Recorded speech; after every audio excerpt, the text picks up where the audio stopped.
សូមក្រាបថ្វាយបង្គំព្រះដេចគុណសួស្តីបងប្អូនទាំងអស់គ្នាថ្ងៃនេះយើងចូលមេរៀនមួយទៀតមេរៀនទី7និយាយអំពី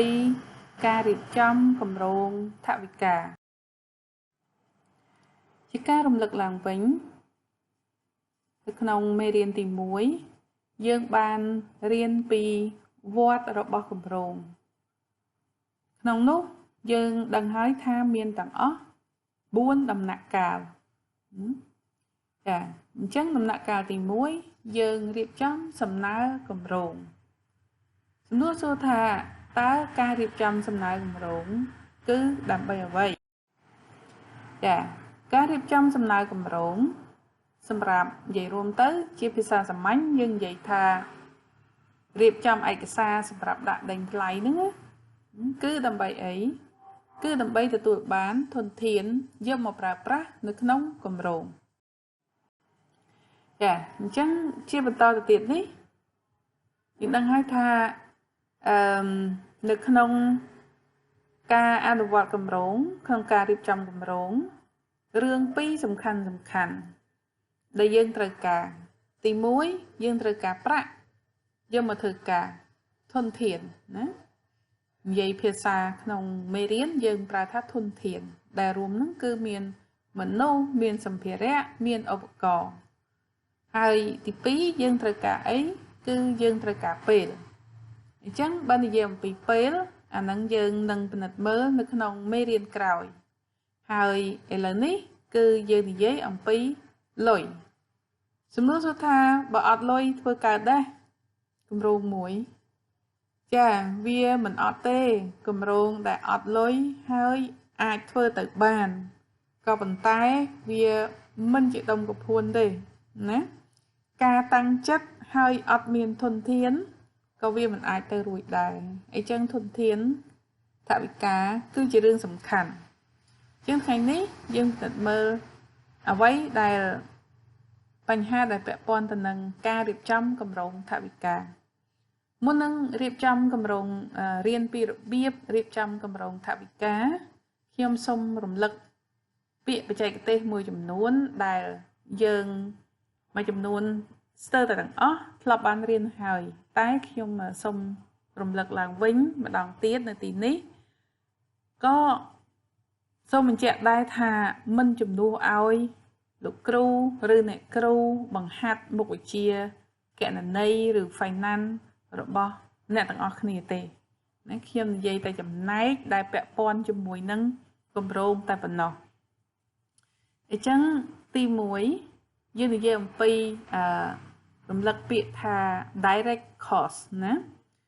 direct cost ហើយនឹងដាក់គូជាមួយគ្នាមកឲ្យចាប់យល់គឺ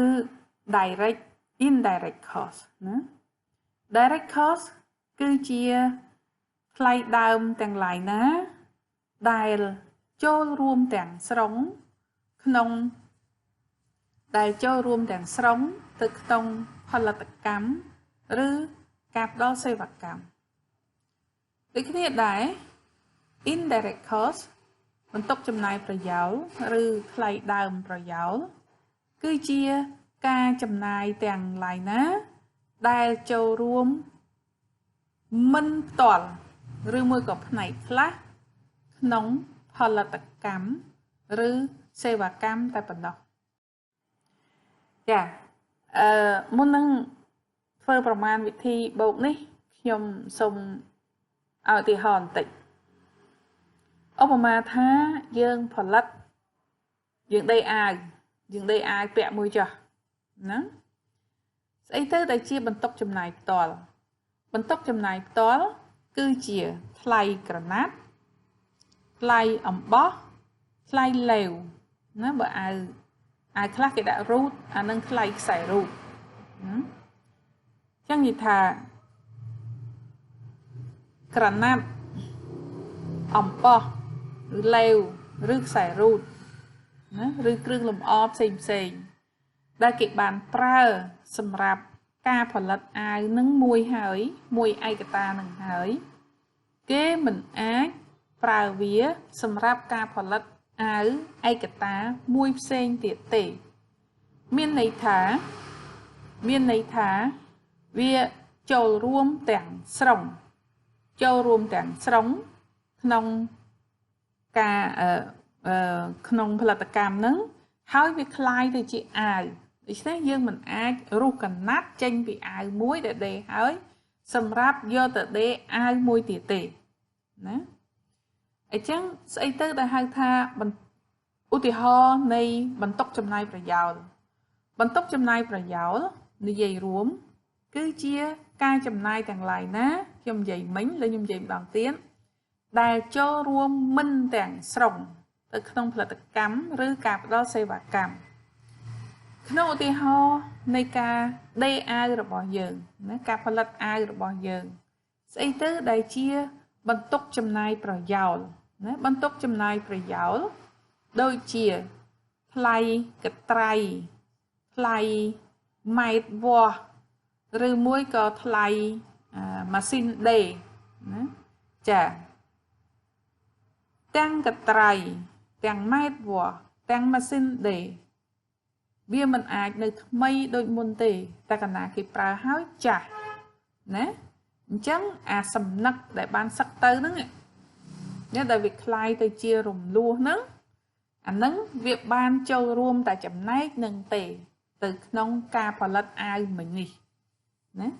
ចំណែកកត្រៃឬក៏ខ្សែម៉ែត្រសម្រាប់វាស់ឬមួយក៏ម៉ាស៊ីនដេរណាឬមួយក៏មកជុលដេរណាចាអាហ្នឹងវាយើងអាចយកទៅប្រើសម្រាប់ដេរអាវមួយទៀតវានៅសល់វាចូលរួមអត់អស់ទេណាចឹងត្រឡប់ពីសាច់រឿងយើងវិញណាត្រឡប់មកសាច់រឿងយើងវិញបន្ទុកចំណាយផ្ទាល់ direct cost បូកនឹង indirect cost ដូចអីយើងហៅថាណាបន្ទុកចំណាយផលិតកម្មណាបន្ទុកចំណាយផលិតកម្មគឺពាក់ព័ន្ធត្រឹមការផលិតប៉ុណ្ណឹងបន្ទុកចំណាយផលិតកម្មនេះបើសិនជាយើងយកទៅបូក A1 យើងនឹងបានថ្លៃដើមសហគ្រាសណាតើបូកចាគឺបូកប្រាក់ពន្ធពីព្រោះរាល់ការផលិតទាំងអស់ណារាល់ការផ្ដល់សេវាទាំងអស់គឺត្រូវបង់ពន្ធណាដូចខ្ញុំបង្ហាត់នៅ rule អញ្ចឹងក៏ខ្ញុំត្រូវបង់ពន្ធដែរណាអត់មានអីមួយដែលច្រឡោទេមុខខ្ញុំសំតែគេទាពន្ធទាំងឯងណាអញ្ចឹងproduction cost យើងក្នុងករណីនេះគឺយើងត្រូវបូកណាព្រោះវាកាលណាអ្នកផលិត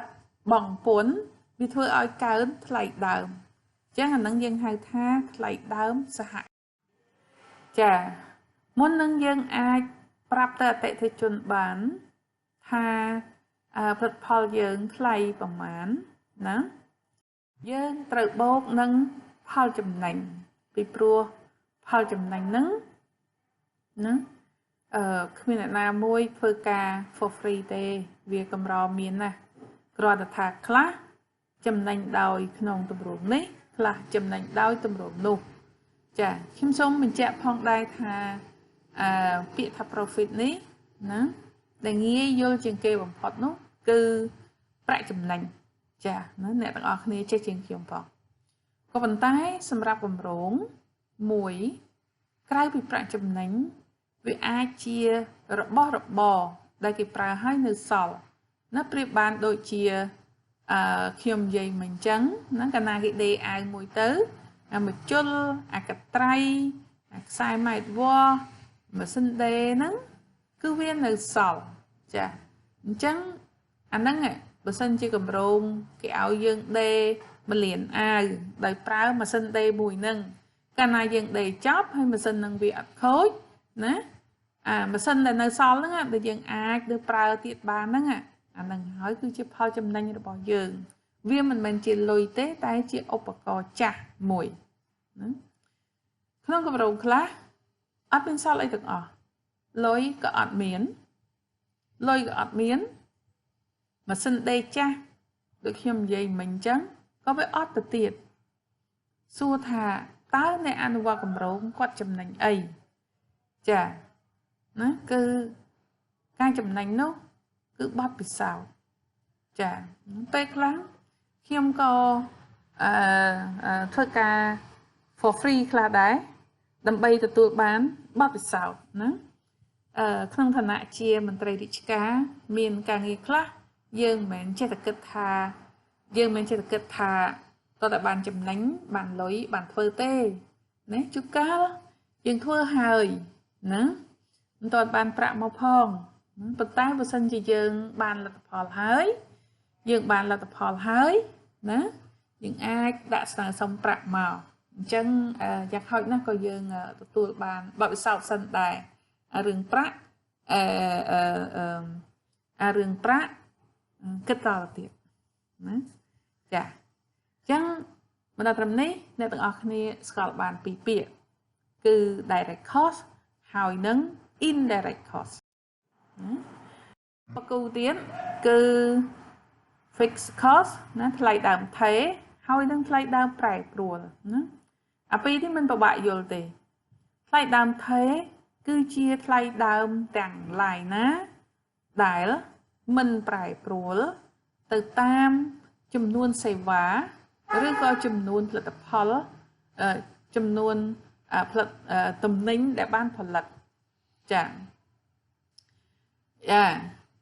ưu thì họ thả sẽ là rùl nó sẽ mấy covid ní miên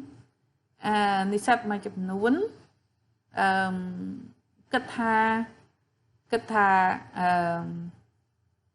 mình toàn riêng tê của bạn phê và tu sạp ấy chẳng á mà chấm nuôn chà hay đẹp quạt nơi nó viêm chờ miên sẽ bà chẳng còn ai đã bị chua cà sạch xả nhưng bọn dây bị cà bò bò nghề khi mình dây bị cà chua cà sạch xả dạ chẳng xua tha tả bạn chầm này ta lơ cả đạn cục rồng cho thòi tế ọt tề ná bị pro đỏ buồn thèm nè nâng tránh lộn nè cục rồng cả đạn cục rồng có ăn chơi nơi thuốc ca đặt đai trắng lại đứng ọt prai pro tề chà xây tới variable cost lại đám prai pro lại đám prai pro cứ chỉ lại đám đai prai pro từ tam chấm nuôn tầm nính rư xây vá đại ban phật lật chà nghe vô lên nắng rồi vô là đôi chia cam co cắt đế cái tay ta prai bị thà cái tay ta prai bị thà đây xịt bông xây rất đây xịt bông cứ sầm tay từ lơ thà cana cái đây có ai ban chấm nuôn màn hới cái vô từ ao nè chặt ca mùi cái nè cục rồng kia mình nè rồi thầm mê ca kia mình nè chẳng mê ca đừng ấy có ao bông muối tên nè đề cầm nọ xung quanh thà bán ruột hơi phần này đông phần này ai phần này khảo chẳng từ chẳng kia phần một bông nâng bàn trớn tới cái bớt bạc chẳng ban này thà ca na cái bàn tết cái đề bàn tết cái bàn phao chùm nấu tết ca na cái đề bàn trớn cái bàn phao trớn labor burden ការចំណាយដែលពាក់ព័ន្ធទៅនឹងកម្លាំងពលកម្មខ្ញុំជឿថាចំណុចនេះនៅក្នុងការសិក្សាខាង finance ហើយនិង account របស់អ្នកទាំងអស់គ្នាអាចមិនបានយកចិត្តទុកដាក់ទេតែសម្រាប់ការសិក្សាមុខវិជ្ជាគ្រប់គ្រងគម្រោងវិញគឺជាការចាំបាច់ពីព្រោះនេះគឺជាការចំណាយទៅលើកម្លាំងពលកម្មដែលអត់បានទទួលផលអ្វីទាំងអស់អំពីការចំណាយហ្នឹងចាធម្មតាកម្លាំងពលកម្មតែងតែនៅក្នុងគ្រប់គ្រងគម្រោងនៅក្នុងការគ្រប់គ្រងគម្រោងមួយគឺយើងចំណាយទៅតាមរយៈពេលធ្វើការឬទៅតាម output ចាការចំណាយដែលពាក់ព័ន្ធទៅនឹងកម្លាំងពលកម្មមួយចំនួនណាដែលអត់បានផលអីសោះគឺមានដូចជាណា ការឈប់សម្រាកស្របច្បាប់តាមគោលការណ៍របស់រាជរដ្ឋាភិបាលឧទាហរណ៍ថាឥឡូវនេះណាប្រហែលថ្ងៃខាងមុខនេះតាមធម្មតាយើងឈប់នៅក្នុង schedule ឈប់ប្រចាំឆ្នាំគឺយើងឈប់បានតែ4ថ្ងៃទេសម្រាប់ចូលឆ្នាំខ្មែរណាបុណ្យចូលឆ្នាំខ្មែរចាក៏ប៉ុន្តែដោយសារបញ្ហា COVID ប្រមុខរាជរដ្ឋាភិបាលបានសុំអង្វរឲ្យធ្វើការក្នុងពេលចូលឆ្នាំនឹងឯងតែនឹងសងចំនួនរយៈពេល5ថ្ងៃបានន័យថាប្រជារាស្ត្រពលករអ្នកធ្វើការចំណេញបាន1ថ្ងៃណាចាអញ្ចឹងក្នុងការចំណេញនេះណាបើសិនជាយើងជាអ្នកគ្រប់គ្រងpay ឲ្យបុគ្គលិកយើងតាមណែពេលធ្វើការវិញឧបមាថាមួយខែយើងត្រូវឲ្យប្រាក់ខែគេប្រមាណអីក៏អញ្ចឹងទៅណាអញ្ចឹងអាពេលដែលឈប់យូរហ្នឹងគឺយើងត្រូវតែអត់ធ្មត់បន្តិចវាមិនខាតទេក៏ប៉ុន្តែអានេះគឺដើម្បីសុខុមាលភាពទាំងអស់គ្នាណាចាដើម្បីសុខុមាលភាពទាំងអស់គ្នាអញ្ចឹងការចំណាយហ្នឹងគឺអត់បានផលអីទេណាទៅលើកម្លាំងពលកម្មរបស់យើងចាអាហ្នឹងគឺគេត្រូវគិតហើយខ្ញុំសូមជម្រាបថាបើសិនជានៅក្នុងគម្រោងមួយមានការចំណាយបែបនឹងច្រើនប្រហែលជាអ្នកគ្រប់គ្រងគម្រោងអត់ចំណេញទេ material burden ការចំណាយពាក់ព័ន្ធទៅនឹងការចំណាយដែលពាក់ព័ន្ធទៅនឹងសម្ភារៈតាមធម្មតាក្នុងគម្រោងមួយយើងត្រូវការសម្ភារៈហើយអ្នកលក់សម្ភារៈតែងតែណាគេ promotion របស់គេថាបើសិនជាយើងទិញទៅគេដឹកជញ្ជូនដល់កន្លែងណាគេដឹកជញ្ជូនដល់កន្លែងតែដោយឥតគិតថ្លៃទៀតក៏ប៉ុន្តែយើងស្ដាប់ទៅថា sound good ណាគឺល្អណាស់ក៏ប៉ុន្តែស្អីទៅដែលហៅថាការចំណាយដែលពាក់ព័ន្ធទៅនឹងសម្ភារៈនេះមិនមែនពាក់ព័ន្ធទៅនឹងការដឹកជញ្ជូនទេព្រោះគេដឹកឲ្យយើងដោយឥតគិតថ្លៃហើយភាគច្រើនកាលណាយើងទិញគេច្រើនក៏ប៉ុន្តែពាក់ព័ន្ធទៅនឹងអីវ៉ាន់ដែលដឹកមកសម្រាប់គម្រោងមួយយើងមិនអាចប្រើអស់ភ្លាមទេណាយើងត្រូវទុក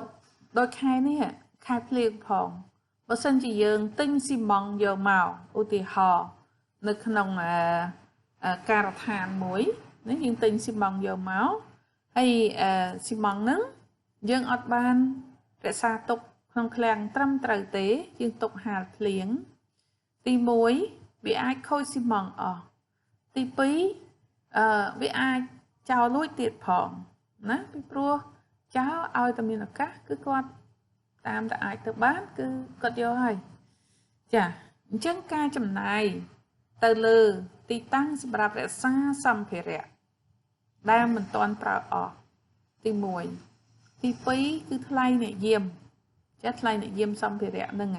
មុននឹងប្រើអស់ចាអានឹងហើយណាជាការចំណាយពាក់ព័ន្ធនឹងសម្ភារៈចាសម្រាប់គម្រោងមួយចំនួនដែលពាក់ព័ន្ធទៅនឹងការរកឃើញថ្មីណាការរកឃើញថ្មីណាសមិទ្ធផលនៃការស្រាវជ្រាវរបស់មនុស្សជាតិថ្មីចាឧទាហរណ៍ថា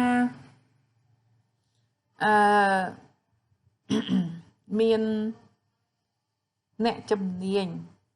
ដែលគេពូកែខាងរោគវ៉ាក់សាំង COVID-19 ថាអញ្ចឹងចោះរងថ្ងៃនេះក៏យើងមិនដឹងថាឈ្មោះអីនៅក្រុមហ៊ុនអីឲ្យពិតប្រាកដដែរពីព្រោះវាមិនទាន់មានវ៉ាក់សាំងហ្នឹងនៅលើពិភពលោកទេវាគ្រាន់តែព័ត៌មានផ្អួចចាអញ្ចឹងវាអាចមានក្រុមហ៊ុនខ្លះតែគិតថានៅខ្វះតែ 10% ទៀតទេឬក៏ 5-10% ទៀតទេគេនឹងផលិតបានវ៉ាក់សាំងហើយអញ្ចឹងបុគ្គលិកគេដែលកំពុងតែស្រាវជ្រាវ ដើម្បីរកឲ្យឃើញវ៉ាក់សាំងសម្រាប់ចាក់ការពារជំងឺ COVID-19 ហ្នឹងគឺគេ pay ឲ្យគាត់លើសគេ pay ឲ្យគាត់លើសឧទាហរណ៍ថាប្រាក់ខែគាត់មួយខែ$2,000អញ្ចឹងចាស់ក៏$3,000អញ្ចឹងប្រាក់ខែគាត់ប៉ុណ្ណឹងចាដោយសារគាត់ work overtime អីហូរហែអញ្ចឹងទៅណាគឺគេបខំឲ្យគាត់តែម្ដងណាដូចថាគេលើកទឹកចិត្តគាត់គេឲ្យលុយគាត់ច្រើនណាក្រុមហ៊ុនហ្នឹងឧទាហរណ៍ថាឥឡូវហ្នឹងក្រុមហ៊ុនហ្នឹងគាត់ផលិតបានវ៉ាក់សាំងហើយណាអញ្ចឹងវ៉ាក់សាំងហ្នឹងត្រូវបានមនុស្សជាតិយកទៅប្រើដើម្បីការពាររោគឆ្លង COVID-19 ហ្នឹងឧទាហរណ៍ថាអញ្ចឹងអាប្រាក់ខែលើសហ្នឹងប្រាក់ខែលើសដែលកាលណាគេរកឃើញគេយកអារូបមន្តហ្នឹងទៅតម្កល់ជារបស់ជាតិគេនេះយកទៅតម្កល់ជារបស់ជាតិគេអញ្ចឹងឧមាថាឥឡូវថាសាស X មួយយកមិនហ៊ានថាចិននេះក៏ឥណ្ឌាឬមួយក៏អង់គ្លេសឬមួយក៏អាមេរិកទេពួកខ្ញុំអត់ដឹងដែរចាថាសាសកមួយអញ្ចឹងក្រុមហ៊ុនដែលនៅក្នុងប្រទេសកហ្នឹងគាត់បានចំណាយទៅលើឲ្យបុគ្គលិកគាត់អញ្ចឹងនៅពេលដែលវ៉ាក់សាំងហ្នឹងត្រូវបានគេទទួលស្គាល់ជាផ្លូវការណាគឺរដ្ឋាភិបាលរបស់គាត់នឹងផ្ដល់ត្រឡប់មកឲ្យក្រុមហ៊ុនវិញនៅអ្វីនៅប្រាក់ដែលបានចំណាយលើសទៅលើបុគ្គលិកហ្នឹងចាក្រុមហ៊ុនអត់មានខាតទេតែកាលណាគេក្រុមហ៊ុនហ្នឹងយករូបមន្តសម្រាប់ផលិតវ៉ាក់សាំងហ្នឹងទៅតម្កល់ណាហើយកាលណាយកទៅតម្កល់ហើយអានឹងគឺជារបស់ជាតិគេអញ្ចឹងគេអាចក្រុមហ៊ុនហ្នឹងអាចទទួលពីរាជការរបស់គេដើម្បីទទួលបានប្រាក់ហ្នឹងមកវិញណាអានឹងគេហៅ overhead recovery ចាពាក្យដែលខ្ញុំប្រហាត់នេះប្រហែលជាវាស្ថិតនៅក្នុងក្តីស្រមៃរបស់ប្រទេសយើងបន្តិចក្នុងនាមខ្ញុំជាអ្នកស្រាវជ្រាវម្នាក់គឺអត់តាន់មានទេនេះប្រទេសយើងតែស្រុកគេមានដើម្បីជំរុញឲ្យអ្នកចេះដឹងរបស់ស្រុកគេបញ្ចេញគំនិតចាហើយខ្លាចអីនឹងបញ្ចេញគំនិតបើលុយនៅមុខឯងបញ្ចេញអីណាអញ្ចឹងបានថាវាទាមទារពេលវេលាមួយដើម្បីលើកទឹកចិត្តការស្រាវជ្រាវនៅស្រុកយើងចាពីការមួយទៀតដែលយើងត្រូវដឹងគឺបន្ទុកចំណាយខ្លះគឺគេត្រូវតម្លើងវា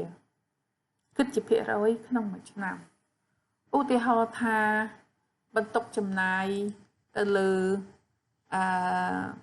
ប្រាក់ម៉ោងឬមួយក៏ប្រាក់ខែរបស់បុគ្គលិកឬមួយក៏បន្ទុកចំណាយសម្រាប់ប្រេងឥន្ធនៈណាចាអ្នកណាទៅដឹងថាinflation ឡើងប្រមាណក្នុងមួយឆ្នាំយើងអាចដឹងទេណា inflation របស់ប្រទេសយើងវាឡើងរាល់តែឆ្នាំវាមានរាល់តែឆ្នាំហើយ inflation គឺជាពាក្យអាក្រក់ពីព្រោះអីវ៉ាន់វាឡើងថ្លៃក៏ប៉ុន្តែប្រទេសមួយដែល inflation rate ស្មើ0ឬមួយក៏អវិជ្ជមានគឺជាប្រទេសដែលមិនរីកចម្រើនណាអញ្ចឹងអ្នកអង្គនេះត្រូវចាំអញ្ចឹងក្នុងការកំណត់ណាការកំណត់ថ្លៃយើងត្រូវរៀបចំឲ្យមានជាកំណើនប្រចាំឆ្នាំសំណួរសួរថាការរៀបចំឲ្យមានជាកំណើនប្រចាំឆ្នាំជាពិសេសប្រាក់ចំណាយទៅលើបុគ្គលិកតើមានប្រយោជន៍ទេសម្រាប់ក្រុមហ៊ុនចាអាចគិតមកដំបូងលើកភ្លាមគឺអត់ចំណេញទេកាលណាបង្កើន ប្រាក់ចំណាយយោការពិតកត្តាអវិជ្ជមានតែមួយឯងគឺចំណាយធំជាងមុនណាចំណាយកើនថ្លៃដើមកើនក៏ប៉ុន្តែកត្តាវិជ្ជមានច្រើនបើមិនចឹងគេមិនបង្កើតរូបមន្តនឹងទេណាឧទាហរណ៍ថាបុគ្គលិកម្នាក់ដែលគាត់ធ្វើការជាមួយយើងហើយអ្វីនៅដដែលចាអ្វីហ្នឹងគឺខ្ញុំសំដៅទៅលើផលចំណូលរបស់គេណា compensation របស់គេដែលគេបានទទួលចាអញ្ចឹងcompensation របស់គេហ្នឹងបើសិនជាគេបានកើនឡើងគេមានអារម្មណ៍នៅធ្វើការជាមួយយើងណាគេមានអារម្មណ៍ធ្វើការជាមួយយើងចាហើយបើសិនជាគេចេញពីក្រុមហ៊ុនយើងទៅក្រុមហ៊ុនមួយទៀតមិនមែនទៅតែមនុស្សទេ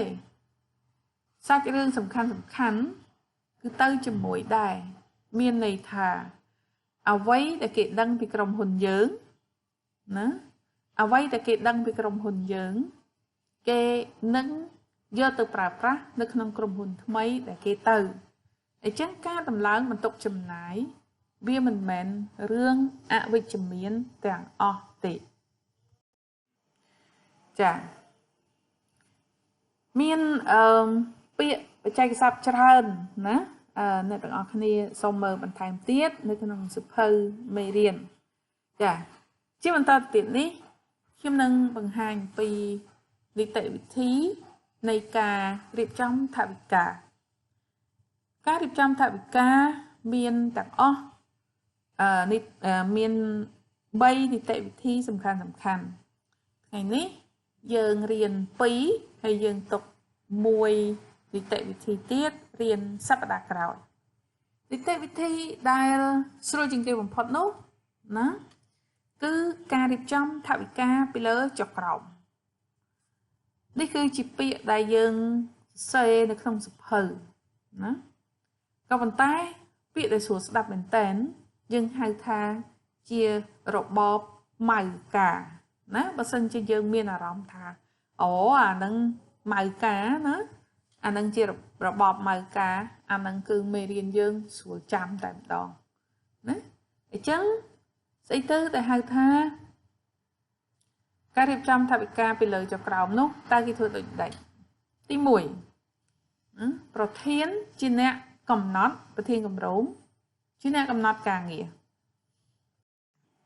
ហើយគាត់ជាអ្នកកំណត់ការងារផងគាត់ជាអ្នកគិតគូរដល់កញ្ចប់ថវិកាដែលត្រូវប្រគល់ឲ្យអ្នកដែលទទួលធ្វើការនោះចាឧទាហរណ៍ដូចជាអីណាដូចជាអ្នកម៉ៅការសាងសង់អគារមួយ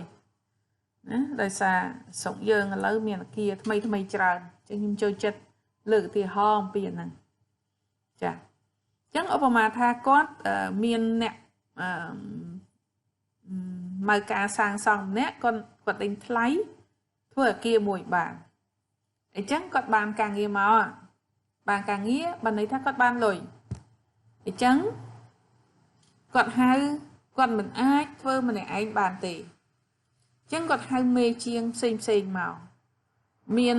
អ្នកអូស៊ីបុកគ្រឹះមានជាងដបូលមានជាងកញ្ចក់ជាងដែកអានឹងជាមួយគ្នា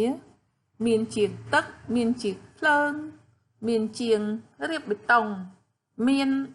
អ្នកលម្អខាងក្នុងចាដោយសារធ្លាប់ជួសជុលផ្ទះបានស្គាល់ពាក្យទាំងអស់ហ្នឹងអញ្ចឹងគាត់បង្ហាញផែនការការងារលម្អិតទៅគេទៅ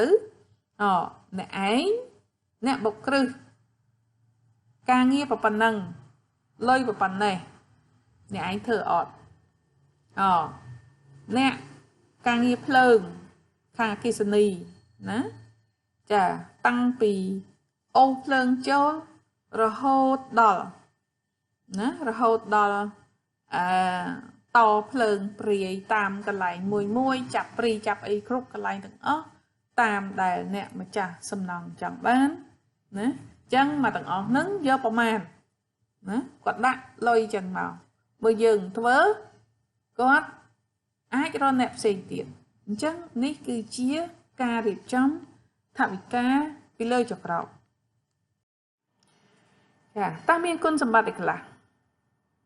គុណសម្បត្តិគឺដូចខ្ញុំនិយាយបញ្ចឹងគឺថាប្រធានគម្រោងជាអ្នករៀបចំការងារកំណត់ការងារគេហៅថាជាងភ្លើងកិច្ចការប៉ុណ្ណឹងណាលុយប៉ុណ្ណេះនិយាយរួមទៅគឺអត់មានត្រូវការអ្នកណាសម្រាប់វិភាសាជាមួយទេគាត់កំណត់ម្នាក់ឯងនៅការងារហើយកំណត់លុយក៏តាមម្នាក់ឯងដែរប៉ងហើយតែម្ដងណាហើយលទ្ធផលជាក់លាក់ទៀតព្រោះហេតុអីធម្មតាគេអ្នកដេញថ្លៃបានមកគេជា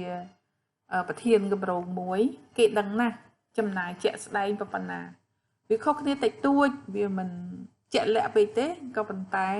គេហាក់ដូចជាដឹង 99% គេហាក់ដូចជាដឹង 99% អត់មានបំពងលទ្ធផលអីទេនេះជាគុណសម្បត្តិចំណែកឯគុណវិបត្តិវិញកាលណាប្រធានគម្រោងគាត់រៀបចំម្នាក់ឯងអញ្ចឹងណាអ្នកដែលជាបុគ្គលិកគម្រោងអត់បានទទួលបទពិសោធន៍ទេព្រោះគាត់ធ្វើតែម្នាក់ឯងចាអានឹងប្រៀបបានដូចជាម្ដាយស្លមួយឆ្នាំងអញ្ចឹងទៅធ្វើម្ហូបឲ្យកូនជាប់រៀនផងខ្ជិលផងណាតែម៉ែថាមិនឲ្យធ្វើស្បាយចិត្តណាស់តែការពិតគឺម្ដាយមិនបានផ្ដល់បទពិសោធន៍ទៅកូនទេណាប៉ះចំអ្នកណាខ្ញុំមិនដឹងទេជាពិសេសស្អីចាក្នុងការកំណត់លុយមកស្រាប់កំណត់ការងារមកស្រាប់អញ្ចឹងណាធ្វើឲ្យបុគ្គលិកលំបាកក្នុងការចំណាយចង់និយាយថាវាអត់មាននៅសល់អីសម្រាប់ផឹកទឹកអំពៅអីបន្តិចតួចកាហ្វេអីបានមួយកែវពីព្រោះស្អីដែលគេដាក់មកវាអិចសាអស់លីងហើយណាវាអិចសាអស់លីងហើយចាហ្នឹងប៉ុណ្ណឹងនីតិវិធីទី2ដែលខ្ញុំបង្ហាញក្នុងថ្ងៃនេះគឺនិយាយអំពីការរៀបចំថវិកាពីក្រោមទៅលើដូចគ្នានឹងការរៀបចំថវិកាពីលើចុះក្រោមដែរក្នុងជំហានទី1គឺប្រធានគម្រោងកំណត់ការងារទៅឲ្យបុគ្គលិកតាមនេះគឺដូចគ្នាក៏ប៉ុន្តែនៅក្នុងការរៀបចំថវិកាពីលើចុះក្រោមកំណត់ទាំងការងារកំណត់ទាំងលុយអានេះកំណត់តែការងារទេបុគ្គលិកកាលណាបានទទួលការងារហើយណានៅក្នុងនីតិវិធីនេះគឺបុគ្គលិកជាអ្នករៀបចំគម្រោងថវិកាសម្រាប់ការងារដែលខ្លួនបានទទួលណាអញ្ចឹងឧទាហរណ៍ថាករណីរឿងសំណង់មិនអញ្ចឹងណាឧបមាថាឥឡូវគេហៅមេជាងភ្លើងមួយមកណាឥឡូវអ្នកឯងមើលប៉ុណ្ណេះបន្ទប់ទាំងអស់ហ្នឹងណានីមួយបន្ទប់នេះត្រូវការអំពូលប៉ុណ្ណេះអំពូលប្រភេទនេះអំពូលប្រភេទនេះពីព្រោះ living room វាខុសពី bathroom វាខុសពី bedroom វាខុសពី kitchen គឺប្រភេទអំពូលខុសគ្នាចាអញ្ចឹងអ្នកដែលបានទទួលការងារហ្នឹងគាត់ចាប់ផ្ដើមរៀបចំផែនការចំណាយរបស់គាត់ក្នុងនឹងសម្ភារៈអស់ប្រមាណឧទាហរណ៍ថាខ្សែភ្លើងអំពូលភ្លើងចាអីទៀតគាត់ចំណាយទៅគាត់ត្រូវការឧបករណ៍អីខ្លះសម្រាប់ប្រើបើគាត់មានស្រាប់ក៏ល្អដែរតែបើមានស្រាប់យកមកប្រើក៏គាត់គិតលុយដែរពីព្រោះគាត់មិនមែនបានពីហាងលក់ទំនិញស្រាប់ដែរចាហើយទី3គាត់ត្រូវការបុគ្គលិកត្រូវការកម្មករដែលមកជួយអូសបរិយាខ្សែភ្លើងជួយចាប់ព្រីជួយចាប់ខ្សែសោកខ្សែចង្លើងអីហោហើយចឹងទៅអាហ្នឹងគិតជាលុយមកកញ្ចប់ ជាលុយមកកញ្ចប់គួររំលឹកឡើងវិញផងដែរថាអានេះជាថ្លៃដើមសំណួរសួរថាថ្លៃដើមអីណាបើនៅក្នុងថ្នាក់វិញស្រួលសួរបងប៉ុន្តែអត់ឃើញគ្នាអញ្ចឹងមិនដឹងសួរថាម៉េចមានតែឆ្លើយខ្លួនឯងតែម្នាក់ឯងនឹងគឺជា direct cost ណាគឺជា direct cost អញ្ចឹងនៅក្នុងគម្រោងមួយយើងមាន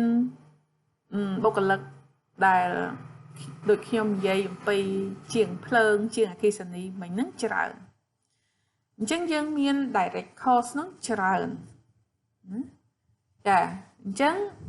បន្ទាប់ពីបុគ្គលិកម្នាក់គេរៀបចំ direct cost រួចហើយណាគេមិនផ្ញើឲ្យប្រធានគម្រោងអញ្ចឹងប្រធានគម្រោងគាត់អាចបូកបញ្ចូល direct cost ទាំងមូលទៅគាត់អាចបូកបញ្ចូល direct cost ទាំងមូលណាហើយបូកនឹង indirect cost ផងណា indirect cost ហ្នឹងគឺអីចាដែល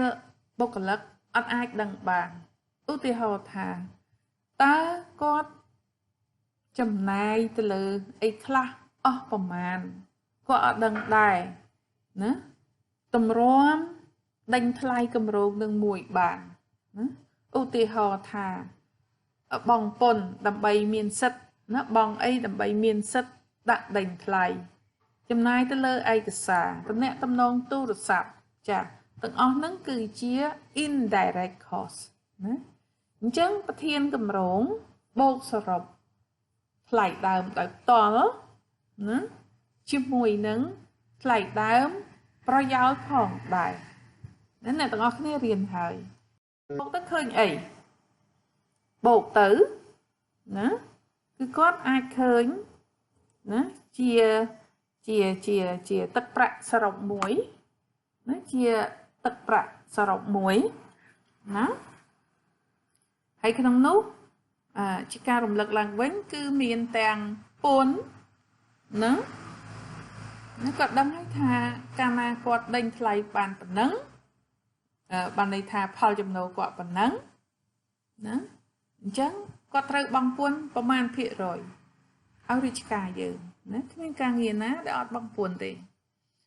ហើយគាត់ក៏ត្រូវគិតផងដែរថាគាត់អាចចំណេញប្រមាណណាអញ្ចឹងអាទាំងអស់ហ្នឹងបូកចូលគ្នាទៅណាយើងហៅថាជាថ្លៃគម្រោងមួយណាបន្ទាប់ទៅណាគាត់បានថ្លៃអីសរុបនឹងហើយយើងរៀនរួចហើយពីដើមមេរៀនមកណាគាត់ធ្វើការអនុម័តនិងចែកថវិកាណាចឹងនិយាយថាពីមុនមកគាត់ដាក់ការងារទៅឲ្យបុគ្គលិកគាត់ដាក់ការងារឲ្យបុគ្គលិកបានហើយគិតលុយឥឡូវនេះគាត់យកមកបូកបញ្ចូលគ្នាច្បាច់អីចុះឡើងទៅបានគាត់អនុញ្ញាតឲ្យបុគ្គលិកសេលិខិតមកគាត់ម្ដងទៀតដើម្បីស្នើសុំថវិកាយកទៅអនុវត្តការងារជាក់ស្ដែងណាយកទៅអនុវត្តការងារជាក់ស្ដែងអញ្ចឹងលើកមុនគឺបញ្ជូនមកមេតែតួលេខទេដល់តែមេបូកសរុបបញ្ចូលគ្នារួចហើយបានគេថាឥឡូវបញ្ជូនមកម្ដងទៀតមកណាបញ្ជូនមកម្ដងទៀតមកណាហើយបានគេអនុម័តទៅធ្វើការងារជាក់ស្ដែងនេះនៅក្នុងការអនុវត្តជាក់ស្ដែងកន្លងមកណាឧទាហរណ៍ក្នុងវិស័យអប់រំគឺសាលារៀនមួយណាសាលារៀនមួយគេអាចគិតអំពីប្រាក់គម្រោងប្រចាំឆ្នាំរបស់គេណាចាសាលារៀនមួយគេអាចបញ្ជូនទៅការិយាល័យអប់រំស្រុកការិយាល័យអប់រំស្រុកច្បាច់បញ្ចូលគ្នាហើយគេបញ្ជូនទៅមន្ទីរអប់រំខេត្តឬក្រុងរាជធានីអីចឹងទៅបន្ទាប់ទៅណាក៏មន្ទីរនានាហ្នឹងណាមន្ទីរតាមក្រុងតាមខេត្តតាមអីហ្នឹងផ្ញើមកឲ្យក្រសួងអប់រំ ក្រសួងអប់រំបញ្ជូនទៅណាបញ្ជូនទៅក្រសួងសេដ្ឋកិច្ចនិងហិរញ្ញវត្ថុក្រសួងសេដ្ឋកិច្ចនិងហិរញ្ញវត្ថុបានពីគ្រប់ក្រសួងអស់ហើយបានគេបូកបញ្ចូលបានគេអនុម័តចេញជាសេចក្តីព្រៀងថវិកាប្រចាំឆ្នាំណាចាចេញជាថវិកាប្រចាំឆ្នាំក៏ប៉ុន្តែ